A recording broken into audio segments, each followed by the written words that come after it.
ನಮಸ್ತೆ. ಗುರುವಾರದ mini blog. ಪೂಜೆಗೆಲ್ಲ ready ಮಾಡ್ಕೊಳ್ಳೋಣ ಅಂತ ರೆಡಿ ಮಾಡಿಕೊಂಡೆ. ಸ್ವಲ್ಪ ಹುಷಾರಾಗಿಲ್ಲ ಇನ್ನೂ, ಹಾಗಾಗಿ ಬೇಗ ಮನೆ ಕೆಲಸ ಮುಗಿಸಿ ಪೂಜೆ ಮಾಡೋಕ್ಕಾಗಲಿಲ್ಲ. ತುಂಬ ನಿಧಾನ ಆಯಿತು.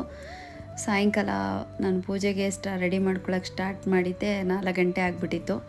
ಆಮೇಲೆ ಸರಿ ಅಂತ ರೆಡಿ ಮಾಡಿಕೊಂಡೆ. ಒಬ್ಬರು ಕ್ವಶನ್ ಕೇಳಿದರು, ಅಕ್ಕ ನೀವು ಪ್ರತಿ ವಾರ ಎಷ್ಟು ಅಮೌಂಟ್ ಕೊಟ್ಟು ನೀವು ಹೂವು ತಂದು ರಾಯರಿಗೆ ಇಡ್ತೀರಾ ಅಂತ. ನನಗೆ ಲೆಕ್ಕ ಇಲ್ಲಮ್ಮ, ನಾನು ಇಷ್ಟು ಅಷ್ಟು ಅಂತ ನೋಡಲ್ಲ. ನನಗೆ ಎಷ್ಟಿರುತ್ತೆ ಅಷ್ಟರಲ್ಲಿ ರಾಯರಿಗೆ ನಾನು ಹೂವನ್ನ ತೊಗೊಂಡು ಬಂದು ರಾಯರಿಗೆ ನಾನು ಪ್ರತಿ ವಾರ ನಾನು ಏನು ಅಂದ್ಕೊಂಡಿದ್ದೀನಿ ಅದೇ ಥರ ನಾನು ಪ್ರತಿ ವಾರ ಎಷ್ಟಾಗುತ್ತೋ ಅಷ್ಟು ಅಂತ ಏನಿಲ್ಲ.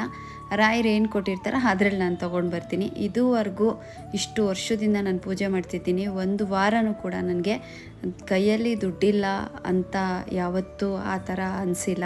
ಹೇಗೋ ರಾಯರು ಕೊಡ್ತಾಯಿದ್ದಾರೆ, ನಾನು ಸೇವೆ ಮಾಡಿ